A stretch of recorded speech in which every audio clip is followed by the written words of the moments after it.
안녕하세요. 옛것을 익혀 새것을 아는 지혜, 온고지신입니다. 수천 년의 시간 속에서 수많은 국가가 흥하고 쇠락했습니다. 그 거대한 역사의 흐름 속에서 우리는 무엇을 배울 수 있을까요? 오늘 우리는 역사가 사마천이 기록한 불멸의 고전, 사기 속으로 여행을 떠나보려 합니다.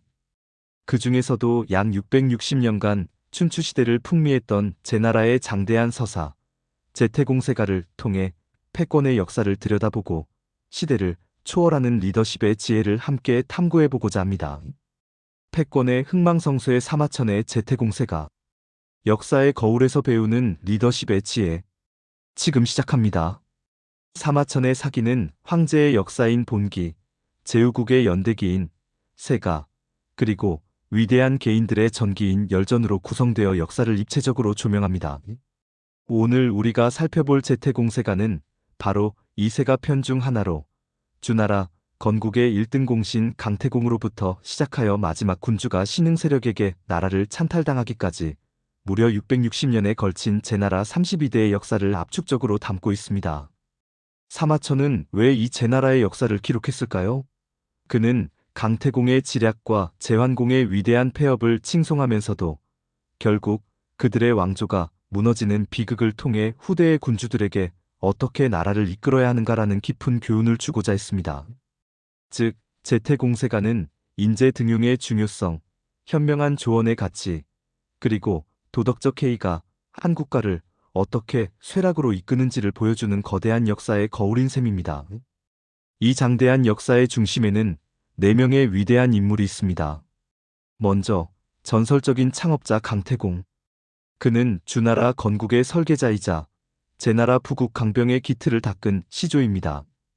다음은 춘추시대 최초의 패자, 제환공. 그는 자신을 죽이려 했던 원수마저 제상으로 삼는 결단력으로 천하를 호령했습니다. 그리고 제환공의 위대한 파트너, 명재상 관중. 그의 혁신적인 개혁은 제나라를 당대 최강국으로 만들었습니다. 마지막으로 격동의 시대에 제나라를 지탱한 기둥, 명재상 안영. 그는 날카로운 지혜와 유머로 군주를 이끌고 위기의 국가를 지켜냈습니다. 이제 이들의 이야기를 따라 제나라의 역사 속으로 깊이 들어가 보겠습니다. 제나라 역사의 서막은 창업자 강태공으로부터 시작됩니다.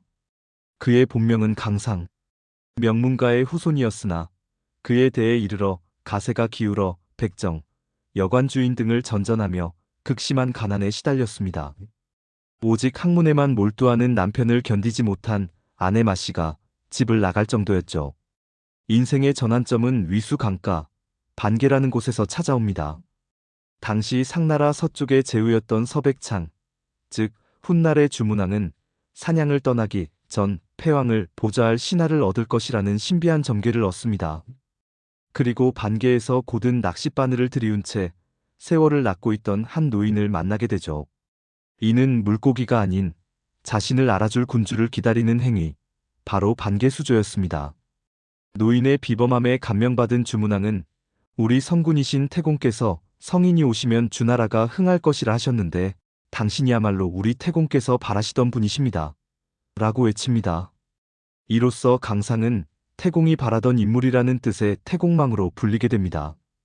주문왕에게 발탁된 강태공은 주나라의 최고 전략가가 되어 폭군주왕의 상나라를 무너뜨리는데 결정적인 역할을 합니다. 불길한 점괘와 폭풍우 앞에서도 마른 뼈와 시든 풀이 어찌 기륭을 알겠는가 라며 결단을 촉구한 그의 담대함은 마침내 목야 전투의 대승과 주 왕조의 건국으로 이어졌습니다. 그 공을 인정받아 제후가 된 강태공은 자신의 봉지인 제나라에서 혁신적인 통치를 시작합니다. 복잡한 예법을 간소화하고 상공업을 장려했으며 바다의 이점, 즉 어염지리를 활용해 소금과 어업을 육성했습니다. 그의 실용주의 정책 덕분에 제나라는 단기간에 강력한 국가로 성장하며 훗날 패권의 기틀을 다지게 됩니다. 위대한 창업자 강태공의 이야기 속에서는 오늘날까지 회자되는 2개의 중요한 고사성어가 탄생했습니다. 첫 번째는 복수불반분, 엎질러진 물은 다시 동이에 담을 수 없다는 뜻입니다. 그가 제나라 제후가 되어 금이 환양했을 때 가난을 견디지 못하고 떠났던 전처 마씨가 찾아와 재결합을 간청합니다. 강태공은 물 한 동이를 마당에 쏟아버리고는 말하죠. 한 번 엎지른 물은 다시 동이로 돌아갈 수 없듯 한 번 떠난 인연은 되돌릴 수 없는 법이요. 이 이야기는 돌이킬 수 없는 결정에 대한 경고를 담고 있지만 한편으로는 성공한 영웅의 인간적인 냉혹함과 복합적인 도덕성에 대해 생각하게 만듭니다. 두 번째는 신한득이이실, 기회는 얻기 어렵고 잃기는 쉽다는 의미입니다.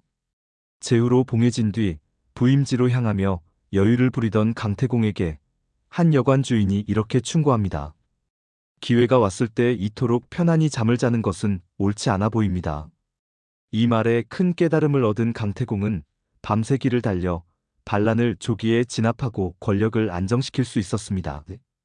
이 일화는 리더에게 필요한 신속한 결단력과 지휘고하를 막론하고 누구에게나 귀 기울이는 겸손함의 중요성을 일깨워줍니다. 제나라의 역사는 강태공의 후손 제환공 때에 이르러 절정에 달합니다. 하지만 그 시작은 순탄치 않았습니다. 군주 자리를 두고 망명 중이던 두 공자, 규와 소백 사이에 치열한 권력 투쟁이 벌어집니다. 당시 공자 규를 섬기던 관중은 경쟁자인 소백을 제거하기 위해 활을 쏘았습니다.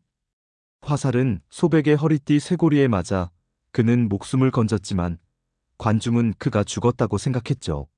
소백은 이 기회를 놓치지 않고 죽은 척하여 상대를 방심시킨 뒤 전속력으로 수도에 입성해 군주로 즉위하니 이가 바로 춘추시대 최초의 패자 제환공입니다. 즉위 후 환공의 충신이자 관중의 오랜 친구였던 포수가는 천하를 다스리고자 하신다면 관중이 아니고서는 안 됩니다라며 자신을 죽이려 했던 원수를 재상으로 삼으라 강력히 추천합니다. 대업을 위해 사사로운 원한을 넘어선 제환공의 결단, 그리고 친구의 재능을 알아보고 기꺼이 천거한 포수가의 우정.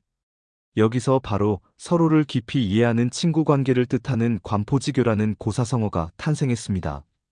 환공의 전적인 신뢰 아래 관중은 제나라를 완전히 탈바꿈시킵니다.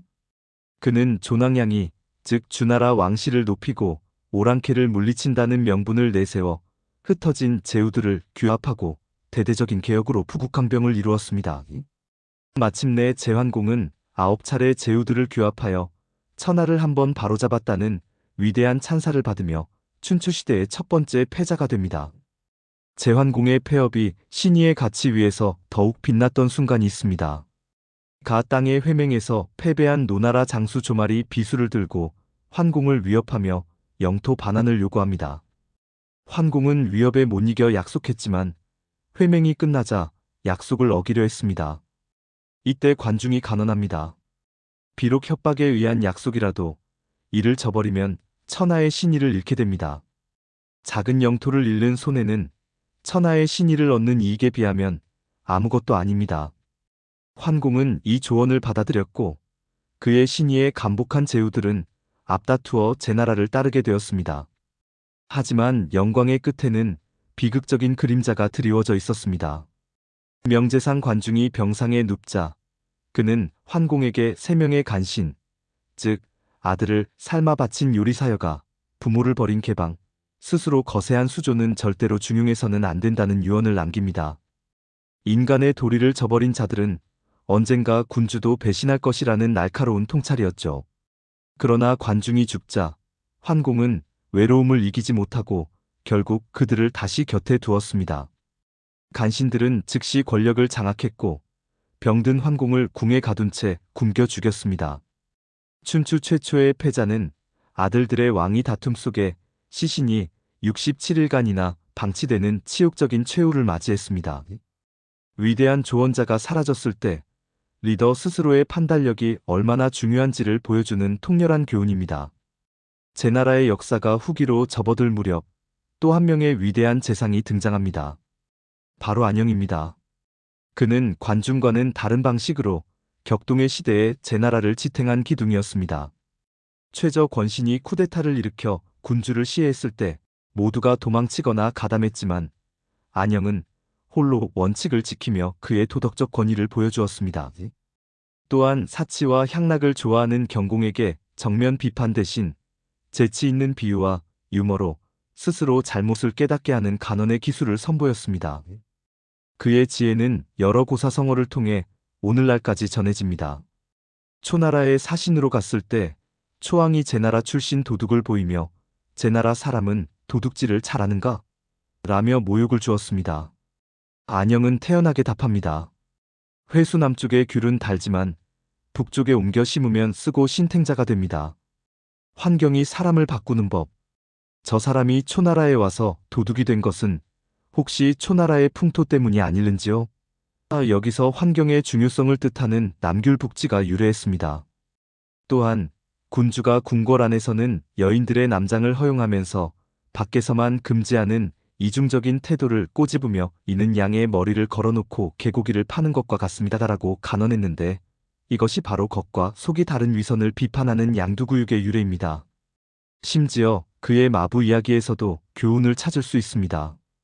재상인 주인을 모신다며 거만하게 굴던 마부가 아내의 꾸지람에 잘못을 뉘우치자 안영은 그의 겸손함을 높이 벼슬을 내렸습니다. 여기서 헛된 자부심에 빠져 뽐내는 모양을 뜻하는 의기양양이라는 말이 나왔습니다. 관중이 강력한 개혁이라는 하드파워로 나라를 이끌었다면 안영은 지혜와 도덕적 권위라는 소프트 파워로 위기에 나라를 지켜낸 것입니다. 사마천의 제태공세가는 제나라 660년의 흥망성쇠를 통해 시대를 초월하는 불멸의 교훈을 우리에게 전합니다. 첫째, 유능한 인재를 알아보고 신뢰하는 군주의 능력이 국가 발전의 가장 중요한 동력이라는 점. 둘째, 역사는 실용과 덕으로 흥하고 교만과 타락으로 쇠하는 순환의 과정을 겪는다는 것. 셋째, 국가 경영에는 강력한 개혁과 지혜로운 외교, 즉 하드파워와 소프트파워가 모두 필요하다는 점입니다. 그리고 궁극적으로 이 모든 것을 아우르는 것은 바로 리더 개인의 인격과 도덕성이라는 사실입니다. 복수불반분, 관포지교, 남귤북지, 양두구육과 같은 고사성어들은 이러한 역사적 순간들의 지혜를 응축하여 수천 년이 지난 오늘날까지 우리의 삶 속에 살아 숨쉬게 하는 매개체가 되고 있습니다. 제태공세가의 이야기는 한 국가의 서사를 넘어 성공과 실패, 신의와 배신, 지혜와 어리석음이 교차하는 우리 모두의 이야기일지 모릅니다. 이들의 삶과 선택을 통해 우리는 오늘을 살아가는 지혜를 얻을 수 있습니다. 오늘의 이야기가 여러분의 삶에 새로운 통찰과 지혜를 더했기를 바랍니다. 옛것을 익혀 새것을 아는 온고지신이었습니다. 영상이 유익하셨다면 구독과 좋아요 부탁드립니다. 감사합니다.